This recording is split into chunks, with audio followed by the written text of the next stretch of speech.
For the latest in strategic affairs, subscribe to our YouTube channel. Click the bell icon for updates. Hello and welcome to StratNewsGlobal. It's a new show called Ambassador's Briefing, where we look at foreign envoys from across the world who are in India and the countries they represent. I'm your host, Ramananda Sengupta.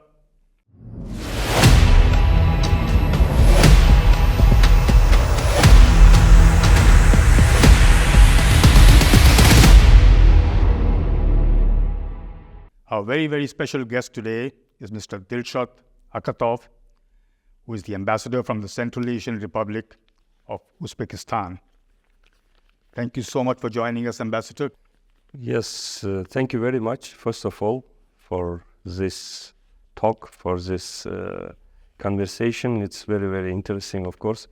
Sir, you know, when you look at India, before you came here, our countries have a ancient relationship, right from the time of the Soviet Union, and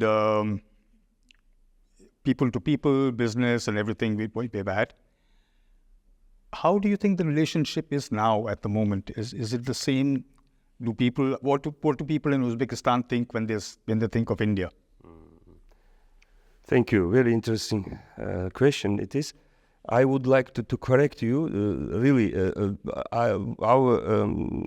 relationship or the ties between our peoples, between our countries, date back not, of course, to Soviet time. Of course, yes, in Soviet time we had very good, close friendship and relations, but the ties between Uzbek and Indian people date back to many.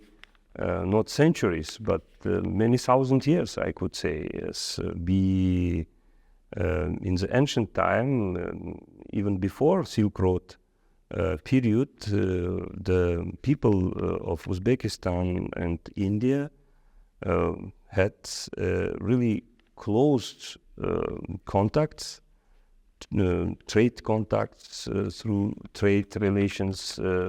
Culturally, also, we were very close at that time. At that time, 2,000 years ago, maybe more, the main connectivity route between our regions, between our countries, was the spicy route, created before Silk Road. Of course, Silk Road is very, very famous in the scientific community and so on, but as I mentioned, historians, archaeologists and so on, during the excavations found a lot of things that reflect the history of our peoples and our countries. Really, it's very ancient, very deeply rooted, and dates back to thousands of years, not even centuries, thousands of years. We were connected also through, for instance, through Buddhism. In the territory of the south part of Uzbekistan, it was the part of Kushan Empire, for example, 2,000 years ago. It was a Buddhistic kingdom, Buddhistic empire, and many exponates, many historical, some ancient things were explored in this area also, and some Buddhistic temples and so on. But I think so that the connectivity, at least the cultural connectivity and trade connectivity between our peoples date back to the time, to the period that much more older than the Kushan Empire period or Kushan Empire time, 2,000 plus years, actually. That's a lot of time to... Yes. And of course, in medieval time, of course, we had good relations even through Silk Road also. Then Silk Road came later in the medieval time, and then through Silk Road we were connected also, of course. Sir, you've been here, I think since the pandemic started. I think you arrived here at a very sort of difficult time, I suppose. But now, having been in India for a few years, is there any specific area which you're focusing on to sort of help bilateral ties? Is it building business, or is it building tourism, or is there some specific area where you feel that you could, help improve the relationship even further? Yes, we actually, between our countries, there are huge potential and opportunities for cooperation, for relationship, and we cannot, of course, be being limited with some areas. It's time. It's so really current time is the globalization time, and that's why we cannot be limited with classical political, economic, and some cultural relations. Of course, we have a lot of other areas within which we are cooperating now, and for instance, within the last 5-6 years, we explored, we open for each other the absolutely new areas of our cooperation, even some areas in which we have found some new sub areas, also sub directions. For instance, healthcare. Also, we cannot now imagine that, or could not at that time, for 5 years ago, imagine that some Indian hospitals, for instance, can be created in Uzbekistan. Now we have some Indian hospitals, really multi-speciality, or will be soon super specialty hospitals also. Or the same relates to the education area. 5-6 years ago, there were no Indian universities in Uzbekistan, for instance. But within the last 4 years, since 2019, the Indian universities started to open their branches, or the joint universities. Now we have 4 Indian universities in our country, in different various regions of Uzbekistan. It is also very good opportunity, and the perspectives area for our relations. It's about, of course, higher education, but we have also the huge opportunities in the area of secondary education or skill development in Uzbekistan. I mean, vocational education, and so on and so on. We can attract Indian knowledge, Indian skills, Indian experience to our country through some kind of institutions. And the same, of course, relates to the healthcare area. With the hospitals, Indian branches or joint hospitals with Indian partners, we, of course, we ensure we improve the healthcare system of Uzbekistan, because Indian experience is huge in this area, and India is one of the leading countries for the healthcare. Right. And at the same time, we attract also the really big skills, big knowledge, big technologies from India, right, healthcare technologies to Uzbekistan. All these skills, knowledge, and technologies are meet absolutely to the international standards, for example. That's why it's for us really, really important. Or one more area, we explored also. We opened within these 4 or 5 years It's direct cooperation between our regions, for instance. Of course. Before 2019 or 2018, we didn't have some kind of direct cooperation between the Indian state, for instance, or Uzbekistan's vilayat, the region. Okay. But 2019, it's this decision based on the agreement between two leaders, between my president, Mr. Shavkat Mirziyoyev, and Honorable Prime Minister Shri Narendra Modi ji. During the visit of my president to India, official state visit, was it 2018 in October, and then after 1 year of after this visit, we started, or we launched actually first pilot project. We established the direct partnership between Andijan vilayat, or Andijan region of Uzbekistan, and Gujarat, state Gujarat. Oh, okay. Since that time, we have, for example, this direct partnership. It's the direct regional partnership, we call it so.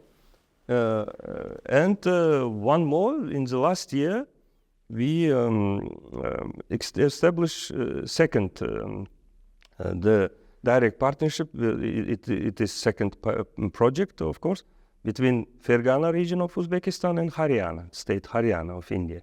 It's very good to explore new areas, new directions. I don't know,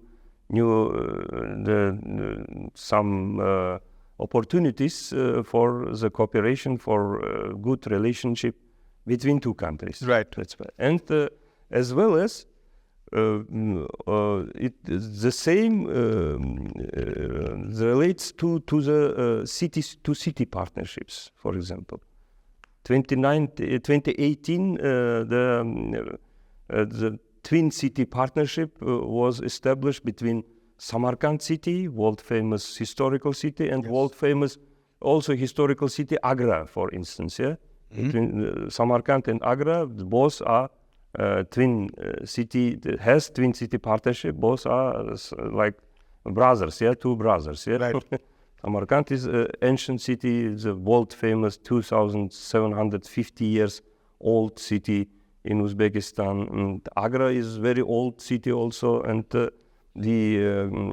actually through these two cities we were connected historically also. Right. And that's why it was very important. Yeah, the project also, it was first pilot project to establish some kind of relationship, and now we are working on the creation of the same partnership between Bukhara and Hyderabad, for example, and we have some other some kind of relationships stories, and I mean in the future we will establish with more.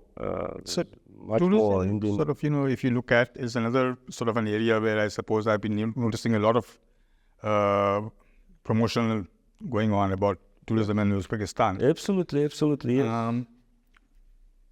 I think the fear among most people here when they speak is that of course, now that the pandemic is over, that was one part of it. Subsequently, this Ukraine crisis. So, apart from the fact that Uzbekistan is such a beautiful place and there are so many places which people can go to, would you like to tell us,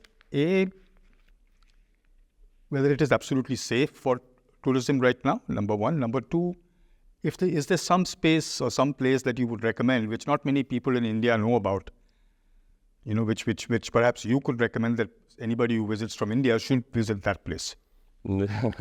Yes, actually, each corner of Uzbekistan is very interesting. What's your personal favorite? For tourists from India, from our Indian friends, of course, because of we can offer a really wide range of opportunities for tourists across the globe, of course, as well as from India.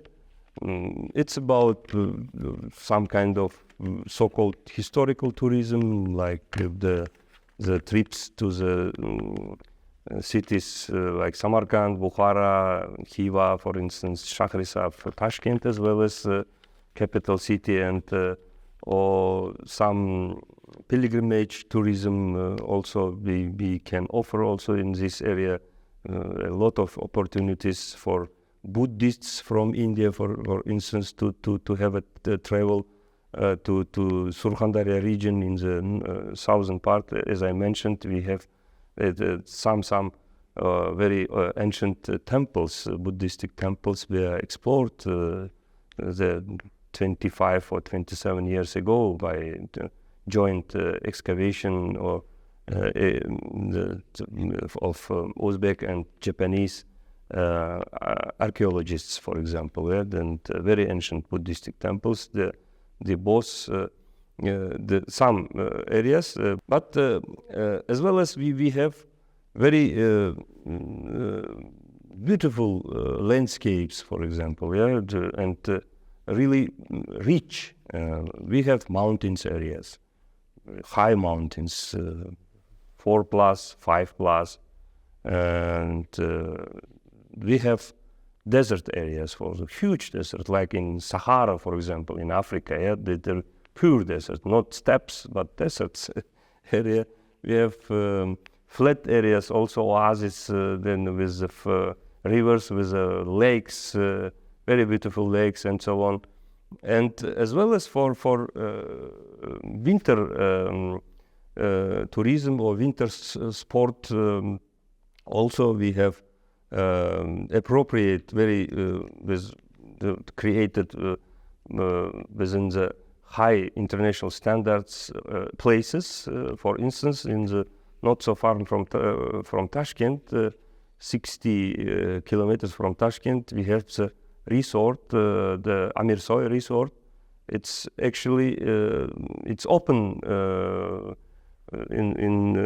within the entire year, whole year, but spatial, it was created for winter leisure, winter sport, and so on.